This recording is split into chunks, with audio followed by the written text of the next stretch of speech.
Bismillah ar-Rahman ar-Rahim. Alhamdulillah Rabbil Alamin. Wassalatu wassalamu ala Rasulihil Kareem.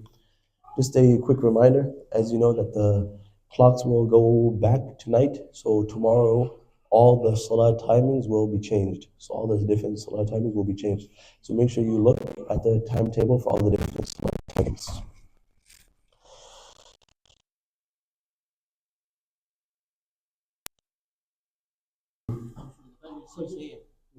Fajr is 6 a.m. Fajr is 6 a.m. Fajr is 6 a.m. and Isha 7. Fajr at 6, Isha at 7. قال الله تعالى في كتابه المجيد وفرقانه الحميد بعد أعوذ بالله من الشيطان الرجيم بسم الله الرحمن الرحيم إذ تمشي أختك فتقول هل أدلكم على من يكفله فرجعناك إلى أمك كي تقر عينها ولا تحزن وقتلت نفسا فنجيناك من الغم وفتناك فتونا فلبثت سنين في أهل مدين ثم جئت على قدري يا موسى صدق الله العظيم. So we were busy discussing this 40th verse of Surah Taha, and we had already concluded the beginning, and Allah subhanahu wa ta'ala is reminding Musa alayhi salatu wasalam of the different favors that He has bestowed him. وَقَتَلْتَ نَفْسًا, and you had killed that soul accidentally, inadvertently, you did not mean to. فَنَجَّيْنَاكَ مِنَ الْغَمِّ, we saved you from this worry, we relieved you of this stress. The stress from the side of the Almighty, that Musa ﷺ was worried, will there be any punishment from the side of Allah subhanahu wa ta'ala? And Allah subhanahu wa ta'ala said, فَغَفَرَ اللَّهُ لَهُ فَغَفَرَ لَهُ, Allah subhanahu wa ta'ala forgave him. And there was some concern and worry that will the soldiers and the army and the cops and the intelligence of the Pharaoh, will they apprehend me and will they kill me? And the man came running from the outskirts of town. Ya Musa, inna al-mala'a ya'tamiruna bika liyaqtuluk. Oh Musa, the chief men, the council of the Pharaoh, they have gathered, they have assembled, and they're plotting to kill you. So leave, get out of here, flee as soon as possible. فَخْرُجْ إِنِّي لَكَ مِنَ النَّاصِحِينَ. Verily, I am a clear, open, transparent, genuine advisor towards you. And I'm just having a reflection now. So many times in life, someone who you think as a friend, think as an ally, think as a close companion of yours, they will influence you to do things that you wouldn't ever imagine that you would get involved in, on the basis that they have disguised themselves as someone who is giving you true advice. Was it not the devil himself when he came to Adam and Eve, Adam and Hawa alayhima min Allah as-salatu wa taslimat, and he said, ما نهاكما ربكما عن هذه الشجرة عن هذه الشجرة إلا أن تكونا ملكين أو تكونا من الخالدين. Your Lord did not prevent you from this tree, except that the two of you will become angels or you will live for eternity. وقاسمهما إني لكما لمن الناصحين. And he took an oath and he swore, I am a clear advisor towards you. So many of the youth of today, or the youngsters, they get involved in these habits, gambling, drinking, and nowadays very, very common that they abuse drugs, etc. And you think, how could a person have ever ended up like this? Well, it was his friend who told him to begin with, hey, it's going to be okay, it's going to relieve your stress, just hit it, just take a puff, just smoke a cigarette, just smoke some this, just drink, just gamble, you'll get rich. And he thinks he's giving him good advice, disguised as it's going to ruin his life. It's going to ruin his life. So he said, O Musa alayhi salatu wasalam, I am a clear advisor to you. فَخَرَجَ مِنْهَا خَائِفًا يَتَرَقَّبْ. Right away, Musa alayhi salatu wasalam left. خَائِفًا, he buried with anxiety and fear. يَتَرَقَّبْ, looking around. Hey, is anybody coming after me? Looking over his shoulder. قَالَ رَبِّ نَجِّنِي مِنَ الْقَوْمِ الظَّالِمِينَ. Oh my Lord, save me and relieve me of this tyrant and this oppressive nation. So now Musa alayhi salatu wasalam is on the run. But where is he going to go? Where is he going to? He doesn't have any family member he can reach out to. He doesn't have any GPS or navigation. He doesn't have some train or plane ticket waiting for him. Where is Musa alayhi salatu wasalam going to go? وَلَكِنْ إِلَىٰ أَيْنَ يَذْهَبُ مُوسَى. Where is he going to go? أَلْهَمَ اللَّهُ مُوسَى أَن يَذْهَبَ إِلَىٰ مَدْيَنَ حيث لا تصل إليه يد فرعون. So Allah subhanahu wa ta'ala, and this is the system of Allah subhanahu wa ta'ala. Allah subhanahu wa ta'ala inspired Musa alayhi salatu wasalam to flee in the direction of a certain locality known as Madian. And Madian was at the time a province or a city in Sham. Sham, nowadays we think of it as Syria, but it includes more of the region, Syria, Jordan, different countries. So Madian was a part of Sham. So Allah subhanahu wa ta'ala inspired Musa alayhi salatu wasalam to flee in this direction towards Madian.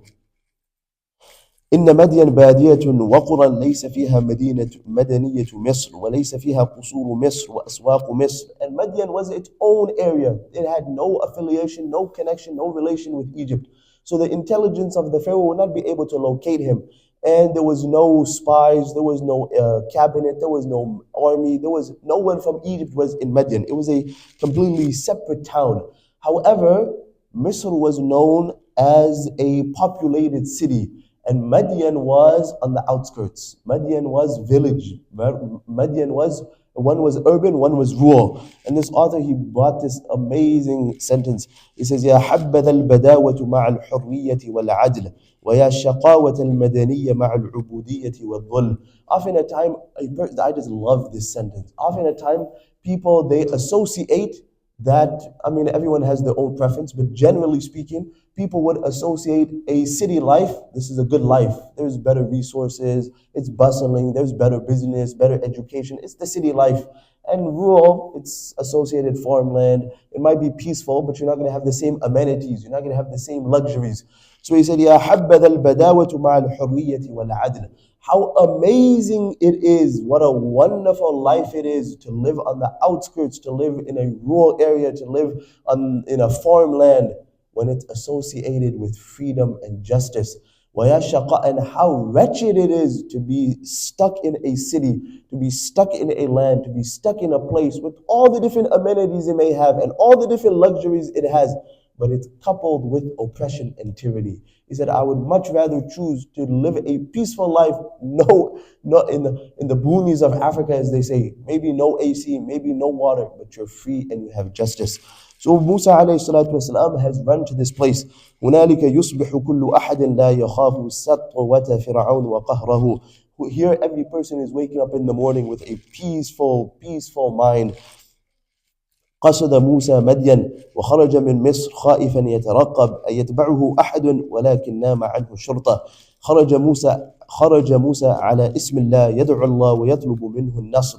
This is the system of Allah subhanahu wa ta'ala. So often a time when you have your back to the wall, when you have absolutely no aid, no assistance, and you think, where is the aid and where is the assistance going to come from?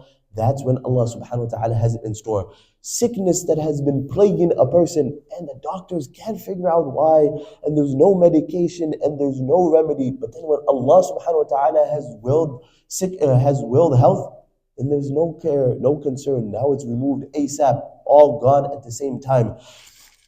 So Musa alayhi salatu wasalam, back to the wall, has nowhere to go. Allah subhanahu wa ta'ala opened up the doors of Madian. وَلَمَّا تَوَجَّهَ تِلْقَاءَ مَدْيَنَ قَالَ عَسَى رَبِّي أَن يَهْدِيَنِي سَوَاءَ السَّبِيلِ. And now when he has intended to go in this direction, then he made this dua, oh my Lord, guide me, show me where to go. The journey between Misr to Madian, according to the majority of tafasir, is an 8-day walk. From Misr to Madian, 8-day walk. And I was reading in Tanweer al-Adhan, a different tafsir book, where the author and the mufassir was writing that on this 8-day journey, Musa alayhi salatu wasalam had no food. So as a baby, 3 days in the castle, had no food. On this 8-day journey, Musa alayhi salatu wasalam also had no food. Walking for 8 days, no food, no shelter, no rest, just running 8 days on an empty stomach. One day the Prophet ﷺ, this was a sunnah, a practice in the life of the Prophet ﷺ, it was called the Somi Wisal. The Prophet ﷺ would fast for 2-3 days consecutively, no iftar, just fasting 72 hours straight. The companions radiallahu anhum, they tried to emulate the Prophet ﷺ for fasting for 2-3 days straight, no iftar. But they were unable to do so. And then the Prophet ﷺ said, yes, you will be unable to do so. Verily, my soul and my body is nourished by worship. My soul and my body is nourished by worship. So Musa ﷺ is traveling 8 days journey. And he finally arrives in Madian. وصل موسى إلى مدين لا يعرف أحدا ولا يعرفه أحد فمن يأوي إليه في الليل وأين يبيت تحير موسى ولكنه أيقن أن الله لا يضيعه. Now Musa alayhi salatu wasalam, a stranger, after 8 days journey of no food, arrives in Madian. And he's looking around. What do you think? There's going to be a hotel waiting for him. There's going to be a restaurant he can dine in. No, absolutely not. Musa alayhi salatu wasalam is stuck now in a foreign land, a foreign location, doesn't know where he can go for food, doesn't know what the situation is. Where is he going to spend the night? Where is he going to eat? Where is he going to sleep? What's going on? Aina yabit? How's life going to go? And Allah subhanahu wa ta'ala captured it so beautifully in the 20th juz, 28th surah. وَلَمَّا وَرَدَ مَاءَ مَدْيَنَ وَجَدَ عَلَيْهِ أُمَّةً مِّنَ النَّاسِ يَسْقُونَ وَلَمَّا وَرَدَ مَاءَ مَدْيَنَ وَجَدَ عَلَيْهِ أُمَّةً مِّنَ النَّاسِ يَسْقُونَ. Allah subhanahu wa ta'ala used the word warada. Warada means to arrive. But if you ask the linguistics, warada actually means a person arrived thirsty. A person arrived thirsty. So for example, when Allah subhanahu wa ta'ala speaks about the occupants of hellfire in the previous surah, right before Surah Taha, is Surah Maryam. In Surah Maryam, Allah subhanahu wa ta'ala speaks about the people of hellfire. وَنَسُوقُ الْمُجْرِمِينَ إِلَى جَهَنَّمَ وِرْدًا. The people, the criminals will be driven towards Jahannam, and they will be driven like thirsty sheep. وَنَسُوقُ الْمُجْرِمِينَ إِلَى جَهَنَّمَ وِرْدًا. They enter Jahannam thirsty, parched, looking for something to quench their thirst. And Allah subhanahu wa ta'ala just captured it so amazingly in Surah Waqiyah. Allah subhanahu wa ta'ala said, فَشَارِبُونَ شُرْبَ الْهِيمِ هَذَا نُزُلُهُمْ يَوْمَ الدِّينِ. Him a jam'u hima. Allah subhanahu wa ta'ala said they're going to be drinking this boiling water, like camels would be drinking this boiling water. هَذَا نُزُلُهُمْ يَوْمَ الدِّينِ. So Allah subhanahu wa ta'ala, when speaking about the criminals, He said, وَنَسُوقُ الْمُجْرِمِينَ إِلَى جَهَنَّمَ وِرْدًا. And then to contrast, Allah subhanahu wa ta'ala, when speaking about the believers, He says, وَنَحْشُرُ الْمُتَّقِينَ إِلَى الرَّحْمَنِ وَفْدًا. This is how Allah subhanahu wa ta'ala gave honor and disrespect. So وَلَمَّا وَرَدَ مَاءَ مَدْيَنَ. So Musa alayhi salatu wasalam enters into Madian thirsty.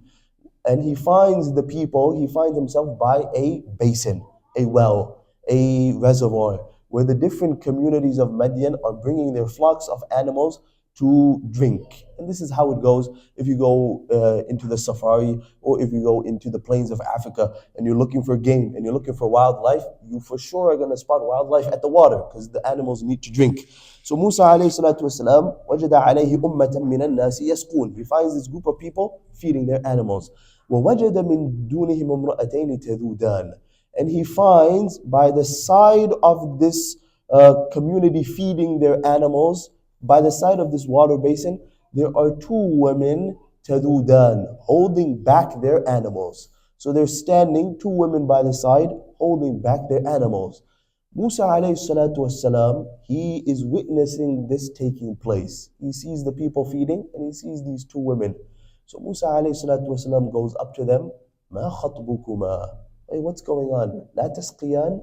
What's the matter with you two? How come you're not also feeding your animals? In this, the Mufassirun make so many amazing deductions. We don't have the time to go over all of them. One of them is that sometimes you might, a person, he sees a woman who might need help. And he thinks to himself, hey, I'm too pious to go and assist the woman. Oh, I'm not going to get involved in this. Oh, this is not for me. But Musa alayhi salatu wasalam respectfully, modestly, he went and he said, this is not appropriate. Let me go and help them. Let me go and assist them. Let me see what's going on. Politely, مَا خَطْبُكُمَا. What's going on with you?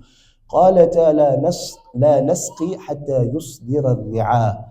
They said, we are unable to graze or to feed or to water. We are unable to give our animals any water to drink حَتَّى يُصْدِرَ الرِّعَاء, until the other shepherds have left, until the other shepherds are gone. Meaning we're two women and they are a bunch of men occupying this water basin. We're not going to go bump shoulders with these men and now start watering our animals, fighting in the midst, trying to get our animals too. So we wait for them to leave and then we go and we water our animals. Now, as soon as they made the statement, the first question that's going to arise is, well, you don't have anyone else to water the animals? So they clarified and they said, وَأَبُونَا شَيْخٌ كَبِيرٌ. And our father, he is very old and elderly in age. He is unable to do this job. So it's left to the two of us. وَأَبُونَا شَيْخٌ كَبِيرٌ. So Musa alayhi salatu wasalam, when he hears this and he sees what's going on, فَسَقَى لَهُمَا ثُمَّ تَوَلَّى إِلَى الظِّلِّ. As soon as Musa alayhi salatu wasalam hears this, فَسَقَى لَهُمَا, he takes their animals for them and he goes and he gives them something to drink. The Mufassirun write that this basin of water was covered by this boulder, and this boulder was extremely heavy. And Musa alayhi salatu wasalam, malnourished, has no food, 8 days journey, and he picked up this boulder by himself and he gave the animals food to drink, and then he gave the animals back to the two girls and he let them go. We have heard this story so many times, I would assume.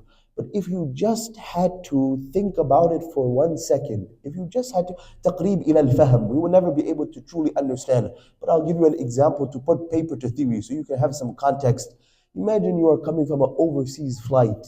Now you've been on this plane 16, 17, 18 hours, and you're tired and the seat wasn't comfy, and then the plane landed and maybe there was some delay overseas and you had a 4-hour layover in Turkey, and then finally it landed at Dallas airport, but there was still 20 minutes before you could leave from the plane, and then you had to go get your baggage, and then you're waiting by the taxi, or a family member is coming to pick you up and they're stuck in traffic because you know how I-95 North is, and the journey is just getting a little bit longer until you finally sit in the car and you, man, I'm so tired, I'm so hungry, I just can't wait to go home, have a meal and go to sleep.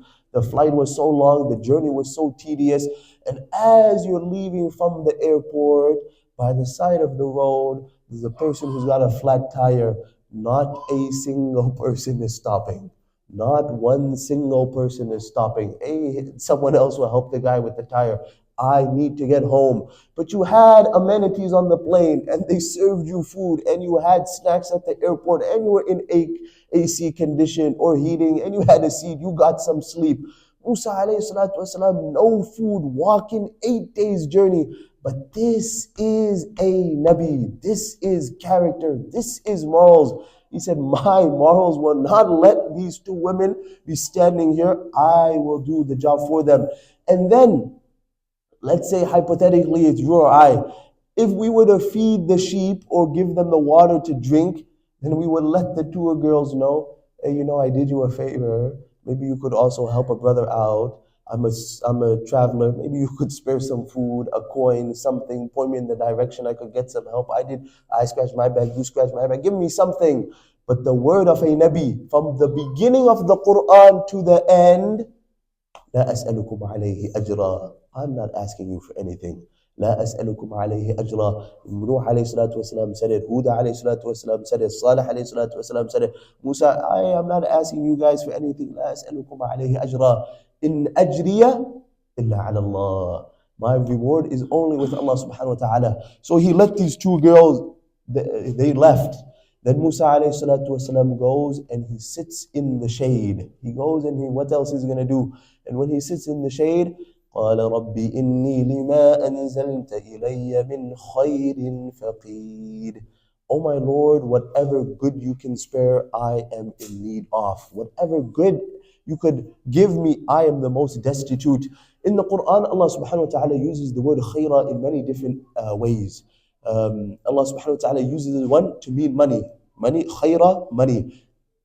كتب عليكم إذا حضر أحدكم الموت إن ترك خيرا. If you leave behind wealth, make a wasiyah. مناع للخير. When it speaks about Walid bin Mughira, he was a person, he wouldn't like to give money. That's one.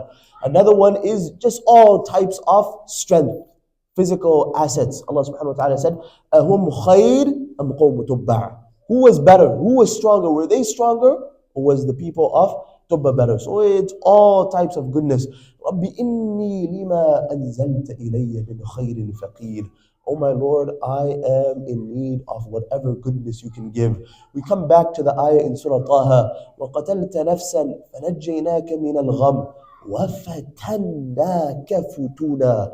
فَتَنَّاكَ فُتُونًا. We tested you a lot. We tested you thoroughly. We gave you the ringer.